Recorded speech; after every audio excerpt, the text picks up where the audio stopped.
Hello, hello, and welcome to the show. I'm Tafika Akir, and welcome to Conversations for Your Health. In this episode, my guest expert is sharing how to manage chronic pain without medication. She is passionate about helping others live a healthier, happier, and more fulfilling life by helping them take control of their health instead of letting their health take control of them. She's a registered nurse, health and wellness coach, speaker, and the CEO of Samantha Rawlinson Coaching. Welcome to the conversation, Samantha Rawlinson.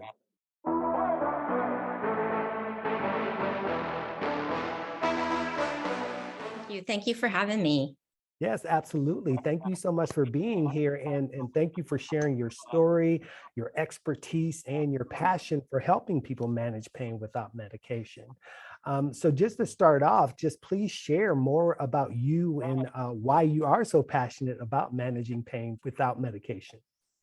Well, I'm passionate about helping people control pain without medication is because I've been there.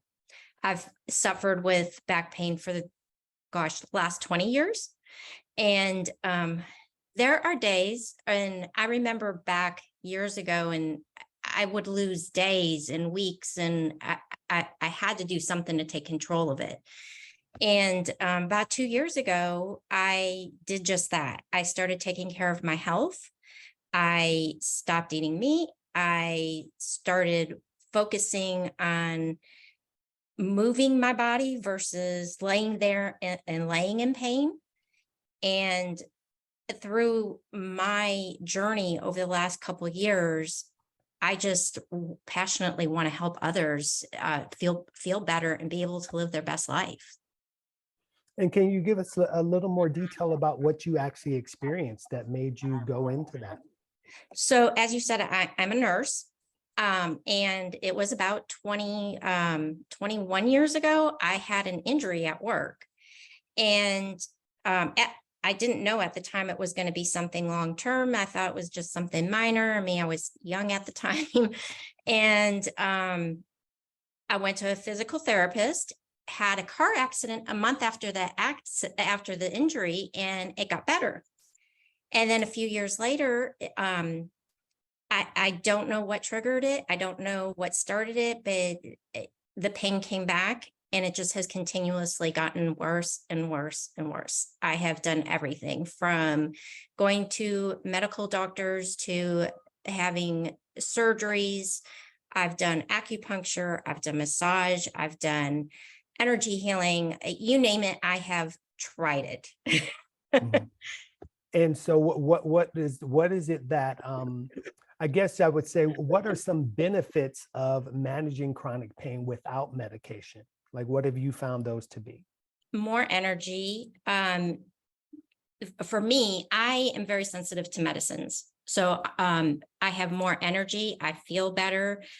I have more good days than bad days, I think. If I have to look back, yeah, I would say I have a lot more better days than I did in the past by taking care of myself. So it was more so the side effects of the medication that you were having issues with regards to managing the pain? With being tired, yes, because it would make me sleepy. And then I was giving into the pain. So I wasn't controlling it at all. I was letting the pain medicine control it. So I wasn't sleeping. I wasn't eating correctly. I wasn't doing all the things you need to do to nourish your body. And most people who have pain have inflammation, and I was eating all the wrong things. Now, what do you mean when you said you were giving into the pain? What do you mean by that? I would just lay on the couch and watch TV and let the pain control me. I wasn't trying techniques. I wasn't doing anything to manage it. I was letting it control what I did.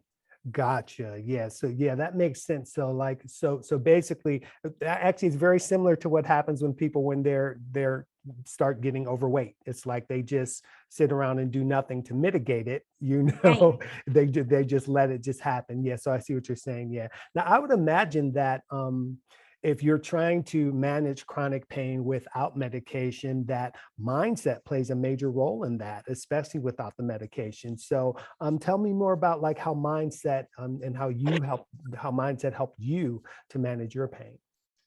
I had to just change the behavior around the pain. Practicing gratitude helps. Being grateful for what I have right now versus thinking, oh, why do I have this? The more you dwell on that, the the more you hurt is what I've noticed.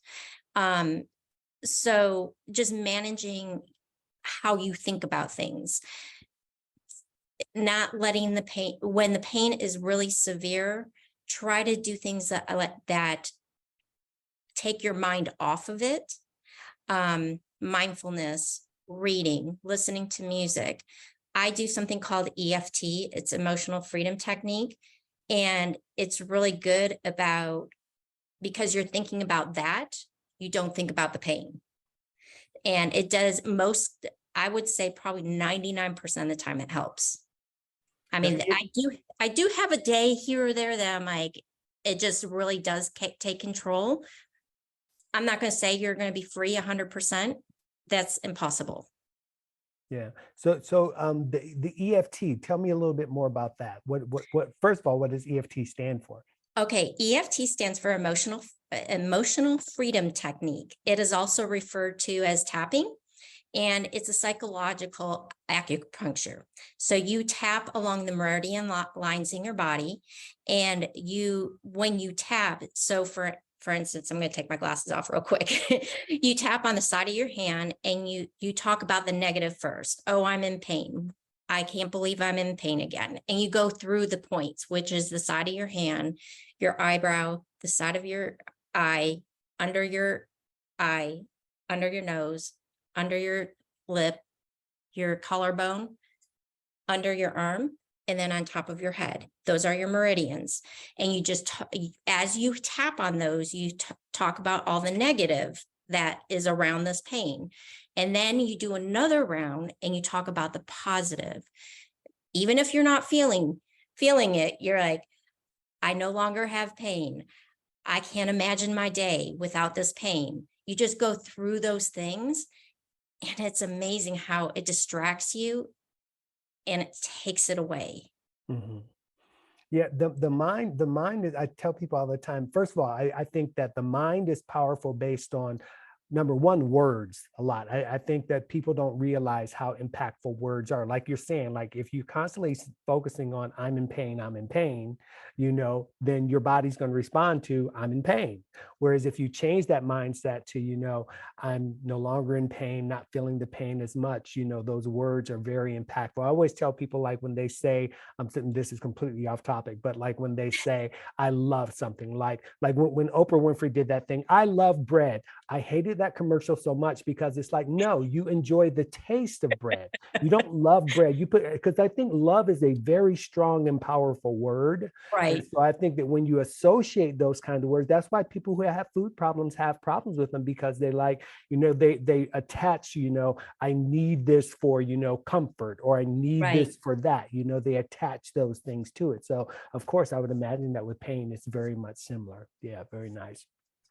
Now, since we are speaking in specifically about chronic pain, can you expand on what chronic pain is and how chronic pain differs from like acute pain or neuropathic pain?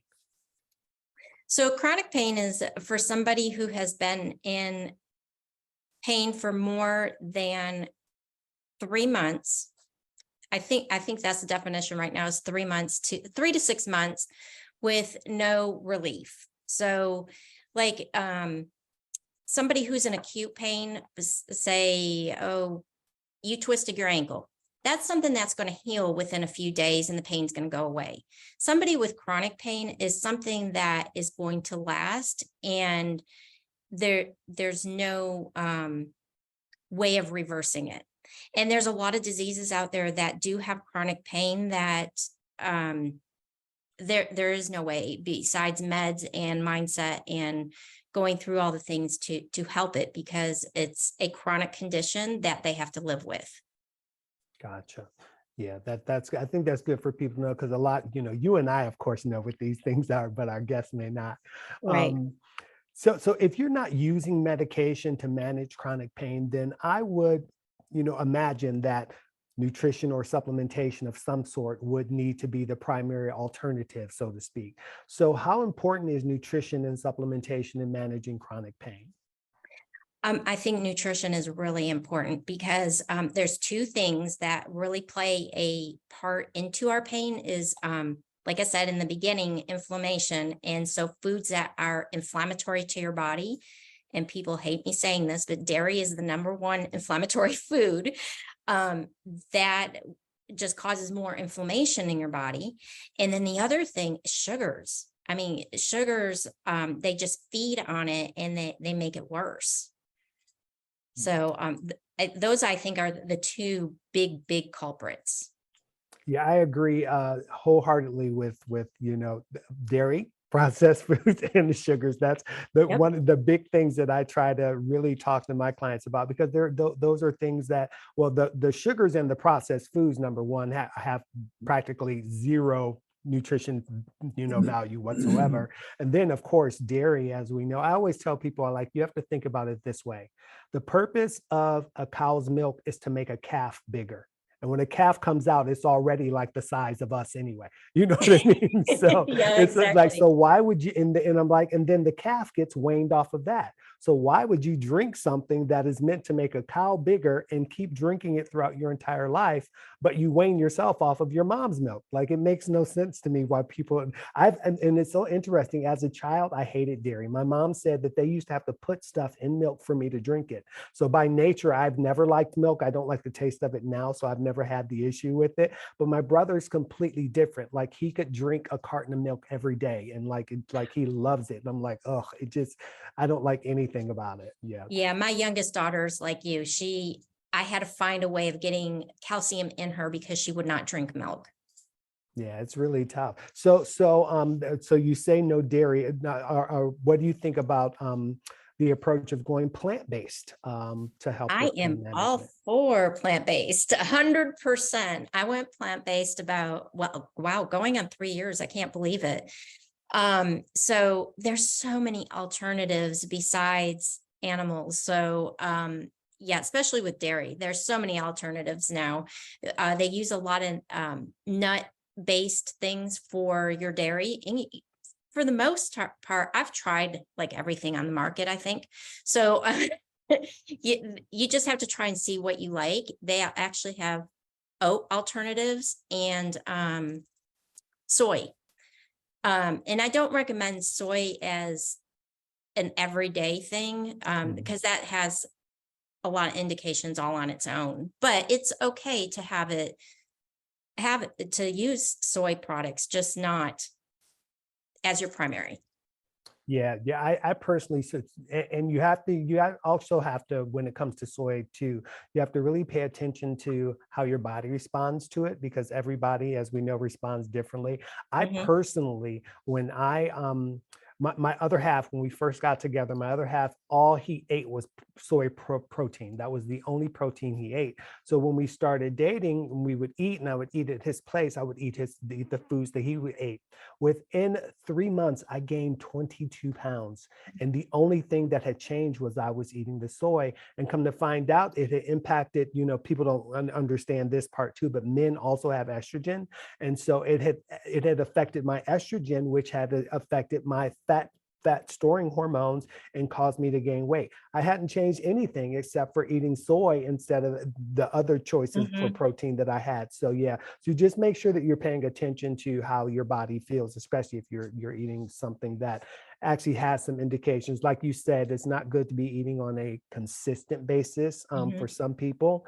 And it's really just all about just paying attention to, how things feel in your body. And then I always say, one of the things I can't stand in the health and fitness community is when a coach says to someone to listen to your body. I'm like, what does that mean? If a person isn't in health and fitness, they don't know what that means. Listen to my body. Like you Yeah, have to that's be true. specific, like pay attention to this, pay attention to that. Don't just say listen to your body. Because some people may think, oh, an upset stomach means I should never have that food again. You know what I mean? To them, that's what listening to Right. their body means. So I just think that when they say that, we should be more specific as well.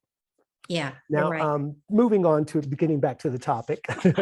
Now, as we all know, living a healthy lifestyle, of course, helps improve our overall health and wellness, and so I would imagine that that would be the same for pain management. So what are some, I guess, healthier lifestyle practices that you recommend like to your clients? So, I have recently read a book and I cannot think of the name of it off the top of my head. It's something like Living with Chronic Pain or something like that. And one of the things somebody with chronic pain needs is a plan. They need a plan for their everyday life. So if they are having a bad day, they have something written down that says, I need to try this and then this and then this. And that way, because when you are in chronic pain to the point that you can't think, you need that in front of you to help you because you're not going to just do it. You're going to enter into your pain. Having a partner that helps you also plays a big role in that. So you need to have a plan. You need to have short-term and long-term goals of, okay, if this is happening, I'm going to do this, and try these different things when you're not having severe pain, when it's on a low scale. Try things and see what works, what is going to work. And then that way you have it for your future. The other thing with lifestyle is, back to the goals. One of the small things I tell people, if you wake up and you're in pain, lay there and do some mindfulness. Be grateful that you can get up, meditate before you get out of bed, because sometimes just laying there and thinking about it, thinking the positive about it, brings that pain sensation down. Again, it's back to the mindfulness and the mindset. Also, lifestyle wise, importance of sleep. And I know I know some nights are awful to try to get sleep. If you have a night that you're in pain and you just haven't slept, try to squeeze in a nap during that day because your body needs that rest, because the pain is just not going to get any better. And I know because I've been there. Have a good night routine before you go to bed. Do things like have a set bedtime. Leave your phone outside your room so you're not playing on it. Have a light snack, a warm bath. Some people, baths really help with their pain. Take a bath before you go to bed. That way it'll relax you. Do some meditation, breathing. There's all kinds, and you can look up on YouTube breathing techniques, and those breathing techniques are wonderful. And I'm bad about this one when it comes to lifestyle is exercise. Even though you're in pain, you need to move. Your body needs that movement, because by not moving, it just gets worse. And I know that because I've been there. And sometimes I'm really bad about, I'm hurting, I don't feel like doing that. Well, you know what? You got to make yourself do it, because I'm not saying go out there and walk 30 minutes. I'm saying do some stretches, do some yoga, just walk around your house. It does make a difference. And I know it does. So I just have to tell myself to do it. Yeah, I remember years ago, like especially when I was younger, there used to be a thing like if you had back pain, they used to tell you to just lay in the bed.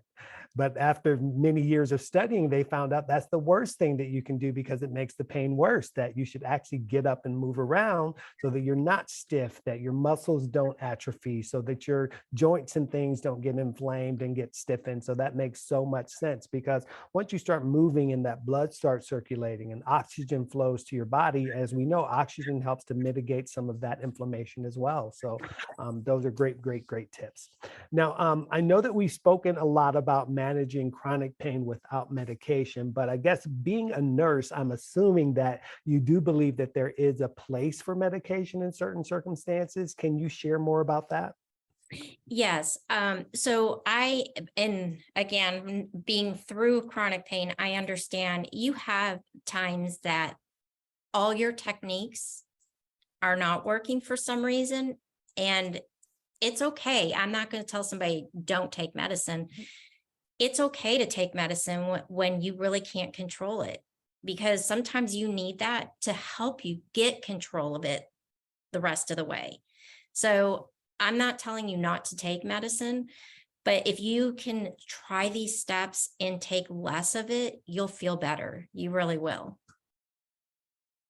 And so I guess that would mean like, so you're saying that it's okay to take the medication, but I guess it's like kind of like a last resort. Is that what you're saying? Yeah. Okay. Yeah. When you've tried all the things and they're still not working, um, sometimes you don't have a choice. Yeah. Yeah. I remember I made the mistake. I had a knee surgery and I made the mistake of, you know, thinking back to the times when they said, oh, when you start to feel pain, then you take the medication because it'll kick in 20 minutes. But it did not. It didn't kick in for like an hour and a half, and I was in the worst pain of my life. And so, yeah, so in those instances, of course, you know, after surgery and those type of things, but we're talking about specifically about chronic pain. So Right. yeah, so those of you watching, don't misinterpret that. So we're Yeah, talking about exactly. Exactly. This is for people who have, like for me, mine's a chronic back pain. And there are times I have to take it because I just can't get it under control. Mm, But this is the other thing with pain medicine people don't know. The more you take, your brain actually adapts and makes you think you need more pain medicine. So that's why I say don't take it unless you absolutely have to, because that's where our problem in the US with the addiction problem comes in, because people are taking and thinking, oh, I need more. No, you don't need more, because your brain will adapt to making you think you need more. yeah, exactly.